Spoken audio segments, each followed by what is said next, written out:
Spoiler warning. I don't remember writing this at all. Very strange indeed. So last night's episode of Doctor Who that asked the question, are we really ever alone? And to be honest, I'm still not 100% sure if we are or not by watching that episode. That episode was confusing. So, as the suggested writing that I did not write says, this video will be spoiler for last night's episode of Doctor Who entitled Listen. So, if you have not watched it, don't watch this video, and you can't say I didn't warn you. So, all right. So yeah, last night's episode. Listen, the Doctor starts off with some monologue, and he's talking about, are we ever truly alone? Pretty much saying that chill on the back of your neck where your hair stands up, that's just the breath of somebody who is always with you that cannot be seen. And it was a confusing episode, I must say. It was a good episode. I really enjoyed it. It was interesting. It was entertaining. I was just confused throughout the whole entire thing. I mean, few parts started to clear up as some dialogue between characters came about, and I was like, okay, definitely, yeah. But the main question that was asked at the beginning of the show, I still don't have an answer to. I mean, maybe somebody else does. Maybe somebody else they understood the ending of the show better than I did. But as far as I'm concerned, I have no idea what that thing was sitting on top of that little boy's bed that followed him over to the window. So I don't know what that was. I have no idea what to make of that. It was very, very confusing. So as the episode starts out, Clara is on a date with the her man friend who she met through work. He's a teacher, she's a teacher, so they're out on a date, and things go a little bit sour. They get into an argument over some stupid stuff, and she ends up going back to her apartment, and the doctor's sitting there waiting for her, and then they go off onto a adventure to find out about this mysterious presence that the doctor thinks is always with us. And so he has Clara put her hands into this part of the TARDIS where she'll be connected straight up to the TARDIS. And while she's trying to concentrate on a particular dream she had of a hand from underneath the bed going and grabbing her foot, she gets a phone call from this guy she went on a date with, and it kind of screws up her mental thought, and it ends up thinking about him, and so it ends up sending her and the doctor to when this man was just a little boy, and he experienced the same nightmare of this hand coming out from underneath the bed and grabbing his foot. So that is the main premise of this episode was what is that hand? What is that breathing on the back of our neck? That it always happens at night for some reason. Why does it happen at night when we're tired, when we're asleep? And it's a natural occurrence, right? Well, science tells us that we tend to see things, feel things, hear things at night when we're shutting down. But the doctor, he takes it as, no, there's something paranormal going on. There's some kind of entity. There's either a ghost or some sort of alien that is doing this to everyone. Everyone across the world, across galaxies, have this exact same dream, and he wants to find out who is doing the dreaming, who is making this dream, and is it really a dream or is it real reality? So as you can see, it's kind of confusing, and right away I was like, what? I'm like, I kind of get what he's saying, but I think he's thinking way too much into it, and chances are he probably was. But so as they go out, I was mentioning the figure on top of the bed. Clara, she's talking to the little boy, her date, her date's younger self. His name is Rupert. I'll just start calling him Rupert from now on. So she's talking to him. He won't. He's sitting on the floor in his bedroom across from his bed, and she sits in a chair. And she's like, "Well, where do you sit if you have company over?" And he's like, "I usually sit on the bed." And she's like, "Well, why aren't you sitting there right now?" And she asked, "Did you have a dream that someone grabbed your foot?" And he's like, "Yes. How did you know?" And she pretty much tells him it's a common occurrence. Everyone has that dream every now and then. And so she and Rupert get underneath the bed, and she's like, "See, there's nothing to be afraid of." And then all of a sudden, something sits down on top of the bed. And at first, I'm thinking, this has got to be the doctor. But she crawls out from underneath it, and she sees something underneath this blanket, and we'd never see what it is. The doctor shows up, and he's telling Rupert to be afraid. It's a superpower. This fear can make us do extraordinary things. It makes us stronger, faster, more agile. If we're afraid, we we we do super things. We have super abilities when we are afraid.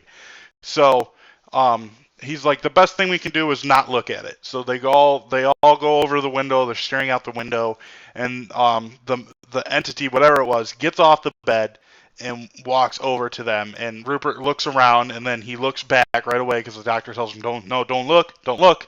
This thing takes off the blanket. We still never see it, and they're still looking out, and then it just takes off.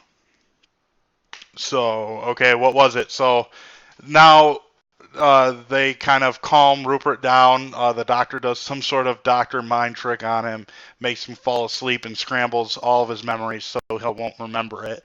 And then they go back to the time period, into the current time period where Clara had her date, and she goes back to right before she stormed out of the diner or the restaurant, and she sits there and she tries to make up for being kind of um, uh, they got into a fight about something military wise. This guy, he was from the military, and she said some sort of comment, and he took it in the wrong way. So she goes back to kind of apologize, like, I shouldn't have said that.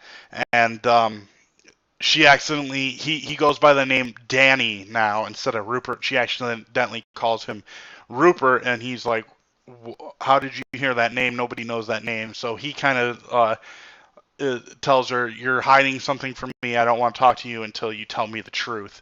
And then he leaves, and then she sees this astronaut-looking guy, and she goes and follows him into the TARDIS, thinking it's the doctor. Takes off his helmet, and this guy, I don't remember his name, but he looks exactly like Danny, and that's where I got really confused. I'm like, so is that Danny? Who is that? Turns out it's her great grandson, and I guess her and Danny end up together, and they have children, and that's her great grandson.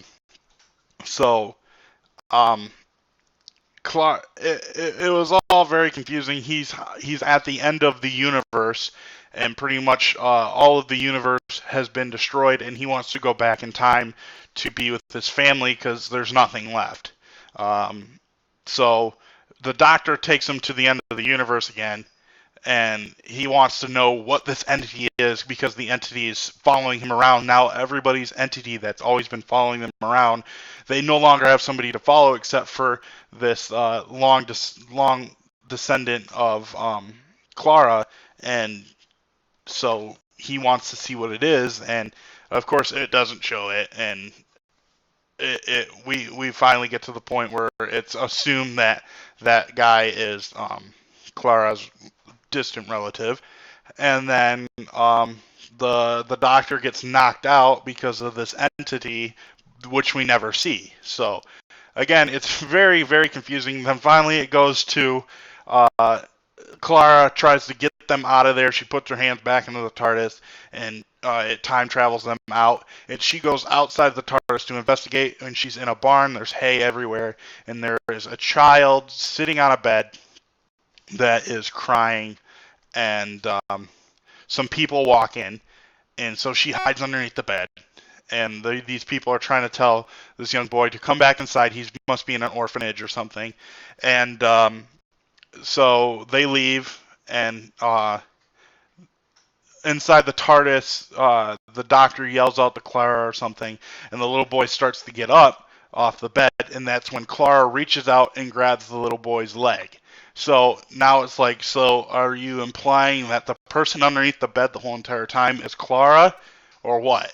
That's where it got really confusing. I'm like, are they implying that this person underneath the bed is Clara, or what are they trying to imply?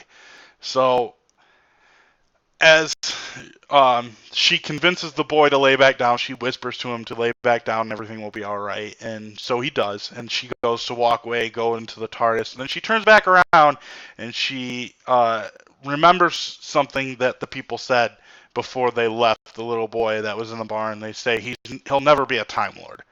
And I was under the assumption that they were on Earth or something, but I'm guessing that what was taking place was on the Time Lord's planet, and this boy sleeping on the bed was the Doctor. Um, they showed some clips of the guy who plays the War Doctor, and the let's see, I got it right here. Where is it? Here, the 50th anniversary Doctor Who Day of the Doctor. The guy John Hurt, I think is his name. It doesn't say. But yeah, John Hurt, I believe, the guy in the middle, right there. Um, they show some clips with him, so they were making the assumption that this is the Doctor, and Clara gives him the whole speech that the Doctor gave to the little boy about fear and it being a superpower. So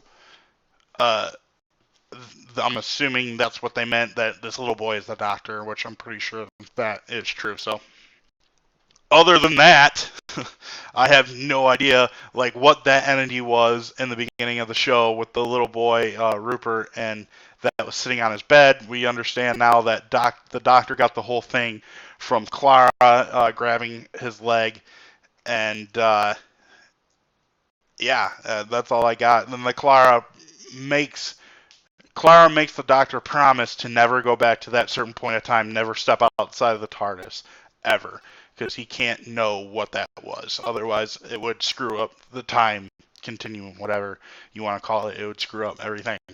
So that's it. That's pretty much the gist of what happened. Nothing about the heaven thing again, although no one died in this episode. So I mean, none on screen. I guess they implied that everyone in the universe was dead in the middle of the show, but nobody died, so there was no heaven thing. I'm still super, super curious as to what that whole plot point's going to be.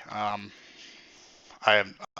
I want to know more about it. They haven't been giving us information every week on it, and I'm like, come on, just give us something. Give us a little bit of tidbit of information about it, and they haven't. So it is what it is. We'll hopefully get to it by the end of the season. So again, thank you guys for watching. Hit the like button if you enjoyed it. Subscribe to see more content from me. I'll see you all next Sunday with another breakdown of the Doctor Who episode next week.